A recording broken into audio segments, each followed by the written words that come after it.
छत्तीसगढ़ के दुर्ग जिले में कन्या भोज के लिए गई 6 साल की बच्ची का रेप कर उसका मर्डर हुआ। बच्ची पर सेक्सुअल असॉल्ट, प्राइवेट पार्ट को सिगरेट से दागने, इलेक्ट्रिक शॉक देने जैसी गंभीर बात भी सामने आई।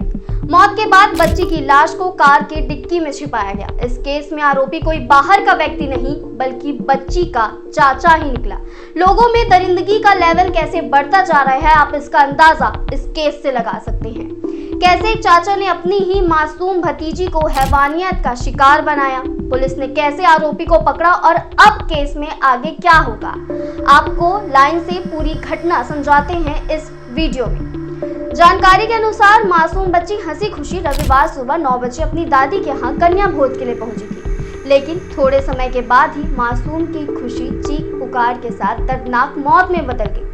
दरअसल बच्ची की दादी और बुआ कन्या पूजन कर रही थी। इसी बीच आरोपी ने अपने घर में पहली मंजिल पर रेप के बाद मर्डर की वारदात को अंजाम दिया और मौका पाकर आरोपी चाचा ने बच्ची की लाश कार में छिपा दी थी। परिवारजनों की दी गई जानकारी के मुताबिक बच्ची जब 3 बजे तक घर नहीं आई तब मोहन नगर थाने में बच्ची की गुमशुदगी की रिपोर्ट थाने में दर्ज कराई गई। रिपोर्ट दर्ज कराने के बाद पुलिस जांच में जुटी और कुछ पता नहीं चला। इस बीच शाम 7:30 बजे सूचना मिली कि बच्ची की लाश एक कार में मिली है। ये कार दादी के घर के बाहर ही खड़ी थी। कार हमेशा वहीं खड़ी रहती थी। कार का एक दरवाजा लॉक नहीं होता था। ये बात आरोपी चाचा को पता थी।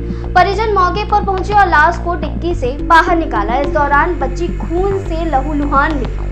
बच्ची बहुत बुरी हालत में कार के अंदर सीट के नीचे पड़ी थी। उसके पूरे शरीर पर चोट के निशान थे, चमड़ी उधड़ी हुई थी। परिजन बच्ची को लेकर दुर्ग जिला अस्पताल लेकर गए, जहां डॉक्टर्स ने उसे मृत घोषित कर दिया। वारदात के बाद परिजनों ने जमकर हंगामा किया। देर रात कार मालिक के घर और कार में तोड़फोड़ भी हुई। इधर पुलिस ने भी कार मालिक, उसके ड्राइवर समेत 5 लोगों को संदेह के आधार पर हिरासत में लिया। इनमें बच्ची का चाचा भी था। इसके बाद आगे की पूछताछ में संदिग्ध में 3 लोग बचे। पुलिस का कहना है कि पूछताछ, टेक्निकल सबूत और आरोपी के कबूलनामे से ये पता चला कि आरोपी बच्ची का ही चाचा है। फिलहाल उसे रिमांड में लेकर सवालों के जवाब ढूंढे जा रहे हैं। दुर्ग में हुए इस हैवानियत के मामले के बाद लोगों का गुस्सा आसमान पर है। वहीं मामले में कांग्रेस ने जांच टीम गठित की है। आज सभी जिलों में कांग्रेसी धरना प्रदर्शन करेंगे। वहीं डिप्टी सीएम विजय शर्मा दुर्ग पहुंचकर पीड़ित परिवार से मुलाकात कर सकते हैं और मुआवजा राशि का ऐलान कर सकते हैं। छत्तीसगढ़ीय क्रांति सेना शाम 7 बजे रायपुर के घड़ी चौक पर कैंडल मार्च निकालकर विरोध जताए। आप अपनी राय हमें कमेंट बॉक्स में बता सकते हैं और ऐसी ही वीडियोस के लिए